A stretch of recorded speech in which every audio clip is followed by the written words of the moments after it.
دیکھیے، غور سے سنیے، منفرد، امام، مقتدی اور سب کے نماز پڑھنے کا ایک ہی طریقہ ہے، البتہ اس قدر فرق ہے کہ امام رکوع کے بعد صرف تسمیع کہے گا، سمیع اللہ لمن حمدہ، تسمیع کہے گا۔ سلام کے وقت فرشتوں کے علاوہ دائیں بائیں جانب کے مقتدیوں کی بھی نیت کرے گا۔ جہری نمازوں فجر، مغرب، عشاء میں قرات بلند آواز سے پڑھے گا۔ کل نمازوں میں تکبیر تحریمہ، تکبیرات، انتقالات، تسمیع، سلام بلند آواز سے ادا کرے گا، البتہ دوسرا سلام بنسبت پہلے سلام کے کسی قدر پست آواز میں کہے گا۔ ختم نماز کے بعد دعا میں مقتدیوں کو بھی شامل کر لے گا۔ فجر و عصر کی نماز کے بعد امام دعا مانگنے کے لیے دائیں بائیں طرف یا مقتدیوں کی طرف منہ پھیر کر بیٹھے گا، بشرطے کہ کوئی مسبوق اس کے مقابل نماز نہ پڑھ رہا ہو، اور باقی نمازوں میں رخ نہ بدلے گا۔ یہ امام کا تھا۔ اب آپ مقتدی سن لیجئے۔ مقتدی نماز کی نیت کے ساتھ امام کے اقتداء کی بھی نیت کرے گا کہ بھائی میں تابع اس امام کے۔ تکبیر تحریمہ سے لے کر آخر نماز تک ہر رکن میں امام کی متابعت کرے گا، اس طرح کہ ہر رکن کی ادائی امام سے پہلے نہیں بلکہ امام کے ابتدا کے بعد ہوا کرے گی۔ ہمیشہ رکوع سجود میں امام سے پہلے نہیں جانا، دیکھیے بہت غلط ہے وہ، ہمیشہ امام کے بعد جانا، امام کے بعد اٹھنا، امام سے پہلے ہرگز نہیں جانا۔ جہری نمازوں میں امام سورہ فاتحہ پڑھ چکنے پر آہستہ آمین کہے گا۔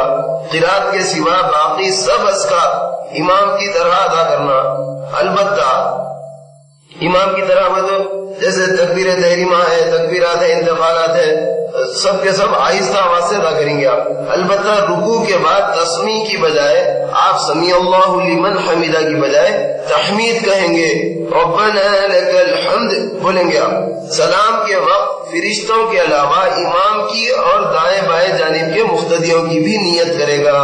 نماز کے بعد جب امام دعا مانگنے لگے تو آمین آمین کہتا رہے گا۔ اب عورت کی نماز دیکھ لیجئے۔ عورت تکبیر تحریمہ کے وقت ہاتھ شانوں تک اٹھائے گی، یہ جو کندھے ہیں نا، کندھوں تک۔ آپ کیا کیے تھے، مرد آدمی کیا کیا تھا، کانوں تک ہاتھ اٹھائے تھے، عورت شانوں تک، یہ کندھوں تک اٹھانا، مونڈوں تک جو بازو ہے نا، شانوں تک اٹھائے گی۔ تکبیر تحریمہ کے بعد ہاتھ سینے پر باندھے گی، اس طرح کے داہنے ہاتھ کی ہتھیلی بائیں ہاتھ کی پشت پر ہوگی، مرد ناف کے نیچے باندھا تھا اور عورت سینے پر ہاتھ باندھے گی۔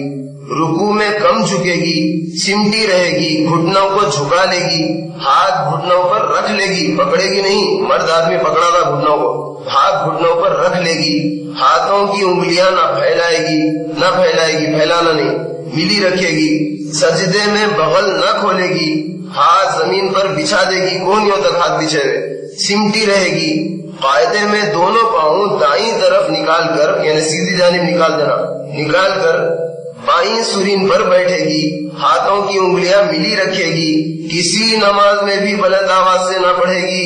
نماز میں کوئی امر پیش آ جائے یا سامنے سے کوئی گزرے تو مرد کی طرح سبحان اللہ نہ کہے گی بلکہ ہاتھ پر ہاتھ مارے گی۔ فجر کی نماز اندھیرے میں پڑھے گی، اذان نہ دے گی، مرد کی امامت نہ کرے گی، جماعت میں شریک نہ ہوگی، اگر ہوگی تو سب سے پیچھے کھڑی رہے گی۔ عورتوں کی جماعت مکروہ تحریمی ہے، اگر جماعت کر لیں تو ان کا امام آگے نہیں بلکہ بیچ میں کھڑا رہے گا۔